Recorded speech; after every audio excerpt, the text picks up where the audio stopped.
हरिः ओम नमस्ते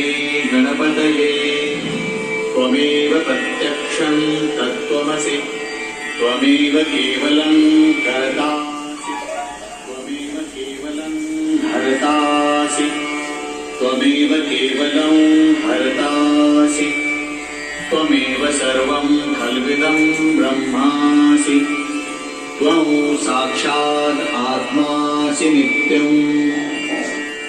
ऋतं वच्मि सत्यं वच्मि अवत्वं माम् अवभक्तारम् अवश्रोतारम् अवदातारम् अवधातारम् अवानुचानमवशिष्यम्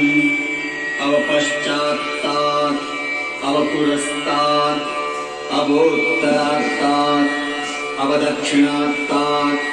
अवचोर्ध्वात्तात् अवाधरात्तात् सर्वतो मां पाहि पाहि समन्तात् त्वं वाङ्मयस्त्वं चिन्मयः त्वमानन्दमयस्त्वं ब्रह्ममयः त्वं सच्चिदानन्दाद्वितीयोऽसि त्वं प्रत्यक्षं ब्रह्मासि त्वं ज्ञानमयो विज्ञानमयोऽसि सर्वं जगदिदं त्वत्तो जायते सर्वं जगदिदं त्वत्तस्तिष्ठति सर्वं जगदिदं त्वयि लयमेष्यति सर्वं जगदिदं त्वयि प्रत्येति त्वं भूमिरापो नलो निलो नभः त्वं चत्वारि वाक्पदानि त्वं गुणत्रयातीतः त्वं देहत्रयातीतः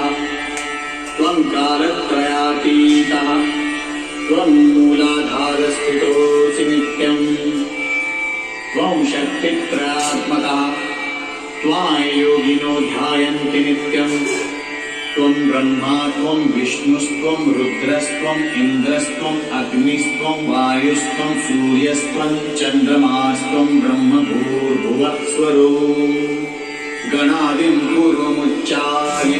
वर्णादिं तदनन्तरम् अनुस्वारः परतरः अर्धेन्दुरसितं तारेण बुद्धम् एतत्तव मनुस्वरूपम् गकारः पूर्वरूपम्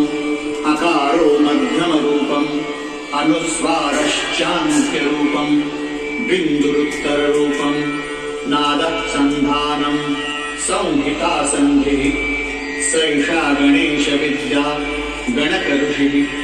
विच्छ्रुतगायत्री छन्दः गणपतिर्देवता ॐ गं गणपतये नमः एकदन्ताय विद्महे वक्रतुण्डाय धीमहि तन्नो दन्ती प्रचोदयात्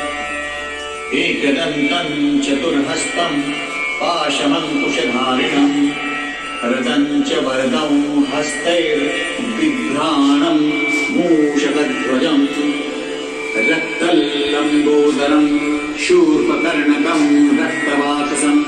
रक्तगन्धानुलिप्ताङ्गं रक्तपुष्पैः सुपूजितं भक्तानुकम्पिनं देवं जगत्कारणमच्युतम् आविर्भूतं च सृष्ट्यादौ प्रकृतेः पुरुषात् परम् एवं ध्यायति यो नित्यं स योगी योगिनां वरः नमो व्रातपतये नमो गणपतये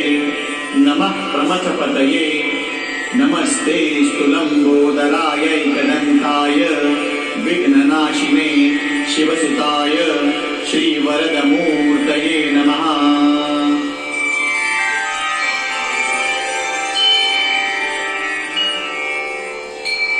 एतदथर्वशीर्षं